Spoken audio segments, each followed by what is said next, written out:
ফাইটা যায় ওরে পাশা ফাইটা যায় ওরে কি দোষ করলাম আল্লাহ রে, পেটের জ্বালায় কাজ করছে আমি কি কি কাজ করবো? আমি বাড়ি জাতি গপ্পর ভাই, আমি বাড়ি জাতি, তুই পা তোরে আমি আর কাজ করবো না।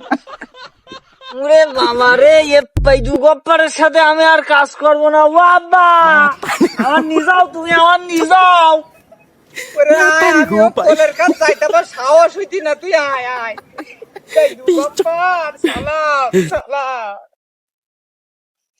আমার এই পাতের রক্ত বইতে গেল, এর জন্য কোনো শান্তি না, আমার কেউ কাজও নেয় না। যদি মা ছোটবেলা ঠিক মতো আমার পাতাটা ছেঁকে দিত, আজকে তাহলে কাজ আমার এই বেগরত হইতো না, কেউ বাদ দিত না, কেউ রাগও করতো না। কি যে সমস্যা পড়ে গেছি। আল্লাহ তুমি তো কত লোকে কত কি দিচ্ছাও, তা আমি তো কিছু আল্লাহ চাইনি। আল্লাহ তোমার কাছে একটা দিন আসছে, আয় আমার এই পাটা আল্লাহ বন্ধ করে দাও।